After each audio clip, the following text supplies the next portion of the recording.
History is a chronicle of visible things: the movement of armies, the signing of treaties, the fall of cities. But there is another front, an invisible one. It is a war that has been raging for millennia, not in the mud of Europe, but in the deepest layers of the human soul. While the world was obsessed with the firepower of the Panzer or the reach of the Spitfire, one man was looking at the psychological blueprints of the disaster. Carl Jung understood that World War II was not just a political failure.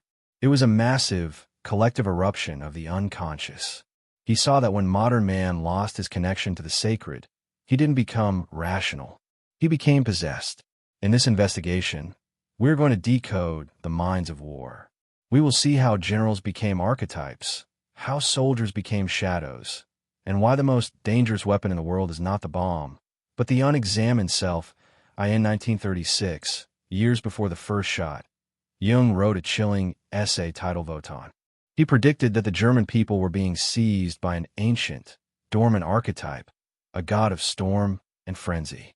This is the collective shadow. When a nation denies its own darkness, that darkness doesn't vanish. It waits. It festers. And when a leader provides a target, that shadow is projected outward. The enemy is no longer a person. They are a demon. This projection is the secret engine of genocide. We are going to analyze how the propaganda of the era was designed to bypass the conscious mind and speak directly to the primal, hungry layers of the psyche. It wasn't an argument. It was a possession. War is the ultimate hall of mirrors. In the world of intelligence, the trickster archetype reigns. We look at the double agents who lived so many lives they forgot which one was true. Jung saw this as a literal fragmentation of the personality, a state of madness used as a weapon. And then, the climax. The moment the intellect detached itself completely from the heart, the Manhattan Project. This was the inflation of the ego. Man had stolen the fire of the gods, but he lacked the wisdom to contain it. We will deconstruct the psychological state of the scientists who realized, in a flash of blinding light, that their shadow now had the power to erase the world. But even in the ruins of Berlin and the ashes of Hiroshima, the soul survived. Jung observed that the greatest trauma can lead to the greatest awakening. This is the individuation. The survivors of the war were forced to face their own internal darkness. They couldn't point fingers anymore. The blood was on everyone's hands. The invisible front ends not with a victory parade, but with a mirror. As Jung famously said, the world hangs on a thin thread, and that thread is the human psyche. The lesson of the invisible front is that the war is never truly over. It is a permanent condition of our existence. To prevent the next eruption, we must look within. We must integrate our shadow.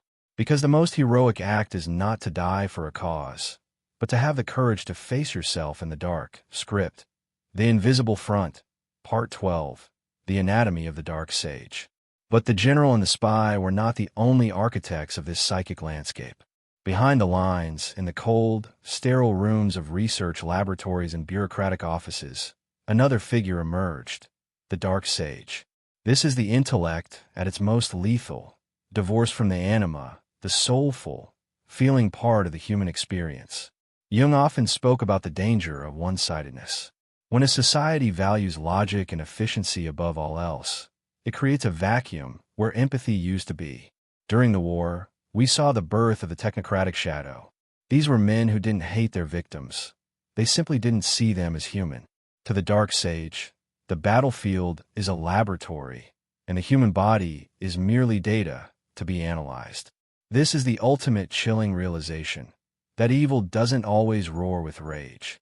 Sometimes it speaks in the calm, measured tones of a scientist or an administrator. This detachment is the psychological prerequisite for the atrocities of the 20th century. It is what happens when the human mind becomes a machine that has forgotten its creator. While the aggressors were possessed by the warrior and the sage, millions of others were forced into the role of the scapegoat. Jung's work on projection explains this with terrifying clarity. Every culture has a shadow, the parts of itself it finds shameful or weak. In times of war, the nation gathers this internal filth and throws it upon a minority, a neighbor, or an inferior race. By destroying the scapegoat, The people feel a false sense of purification. They believe that by killing the other, they are killing their own sins. This is why the violence of the war was so intimate and so obsessive. It wasn't just about territory. It was a ritual of psychic cleansing that required blood. The victim becomes a mirror, reflecting back to the aggressor everything they hate about themselves. Until we learn to own our darkness, we will always be looking for a scapegoat to carry our burdens into the fire. As the war entered its final, most brutal phase, the modern world began to look like a prehistoric nightmare. Jung noted that in moments of extreme peril, the collective, unconscious regresses.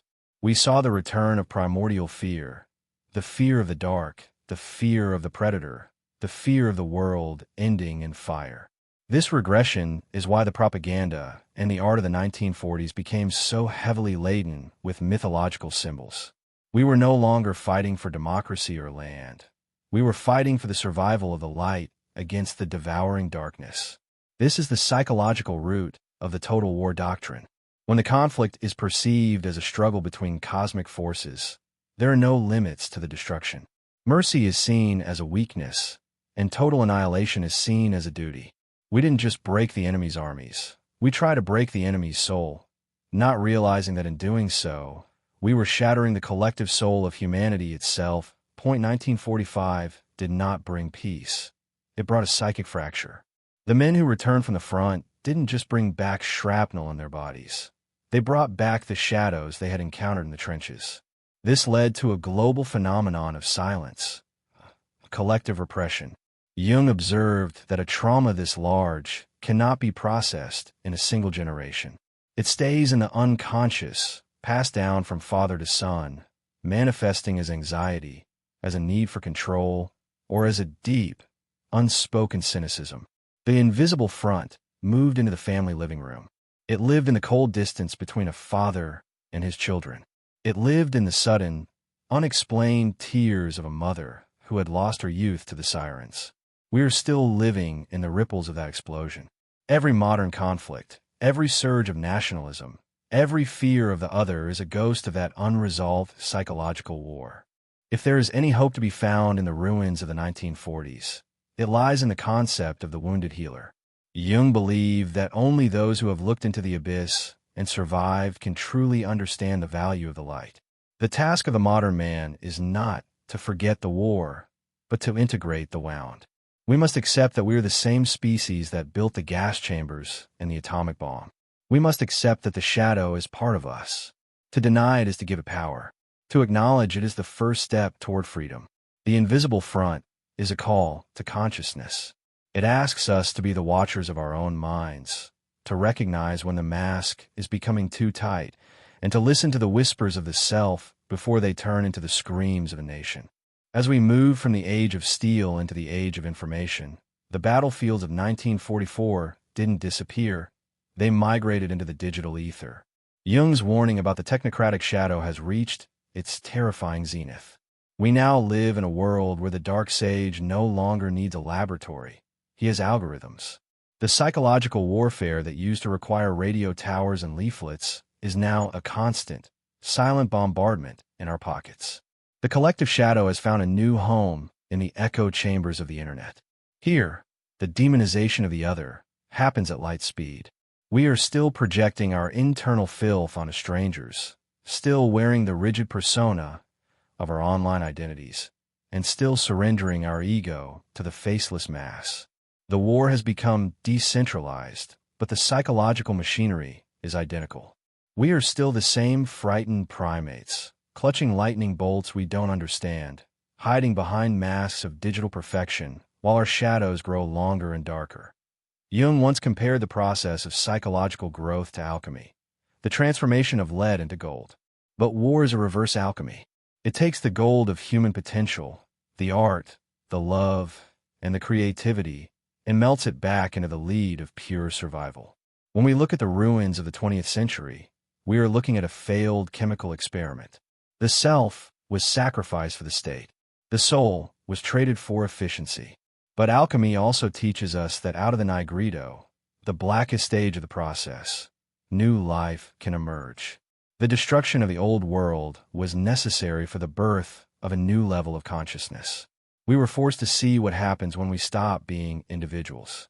We were forced to witness the end of the world so that we might finally value the quiet, inner world of the single human soul.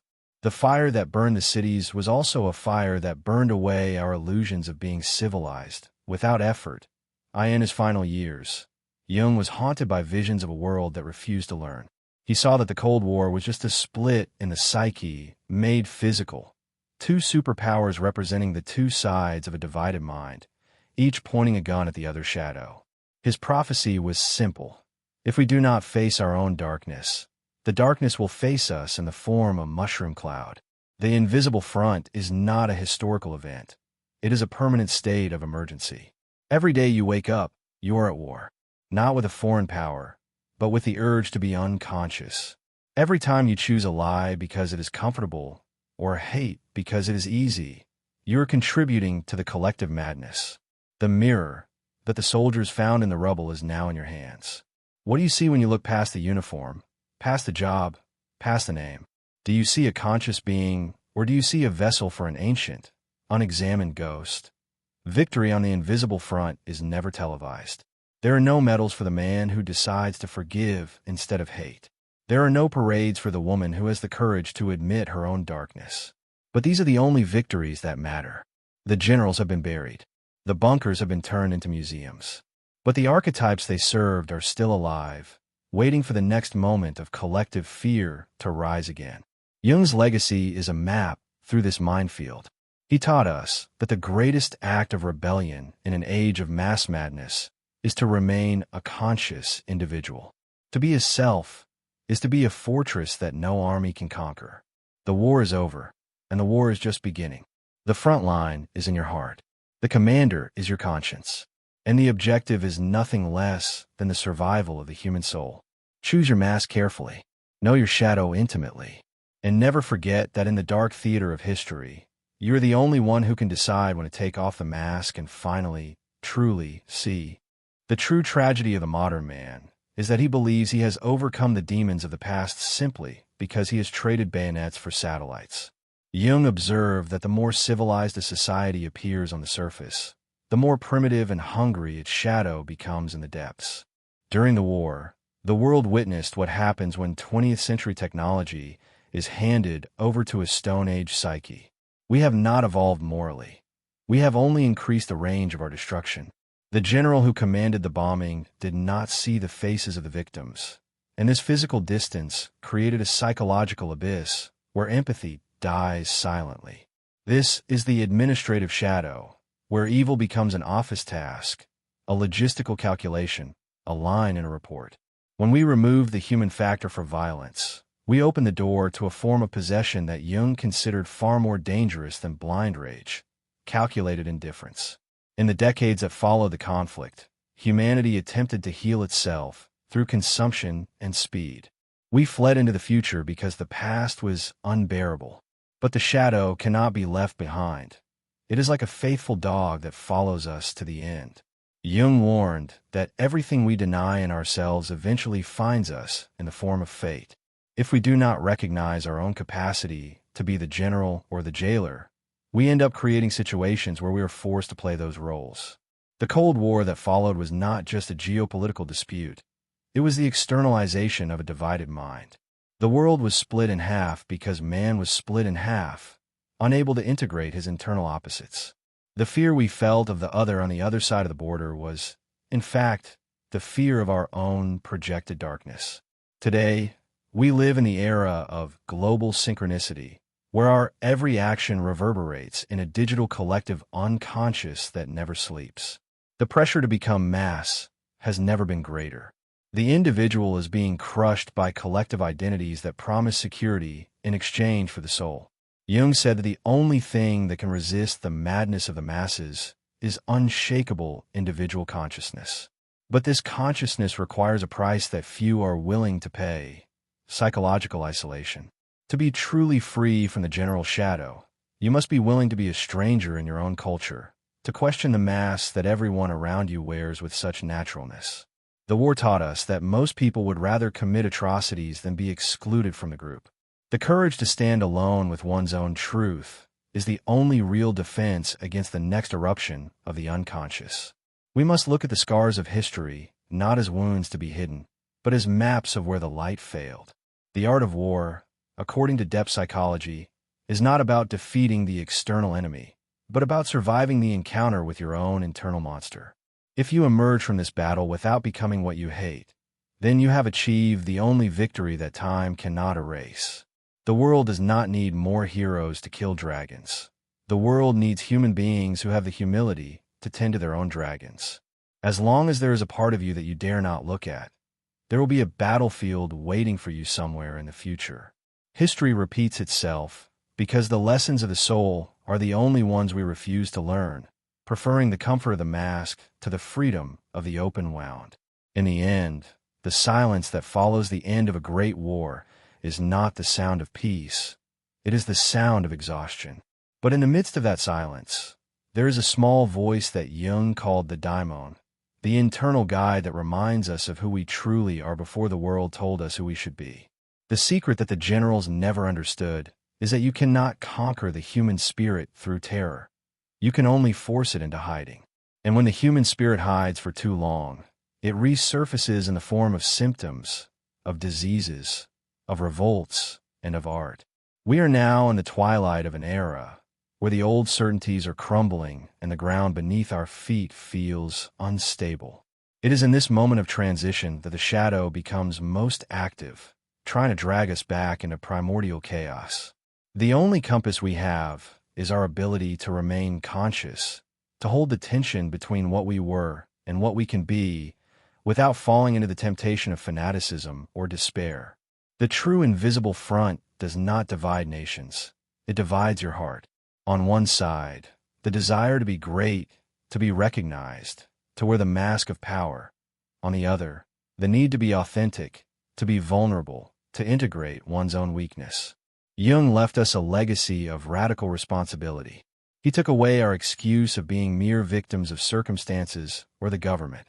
He showed us that each of us carries a fragment of the collective shadow, and that, therefore, each of us is responsible for the peace or the war that the world manifests. The general of the shadow does not live in a bunker in Berlin or Washington.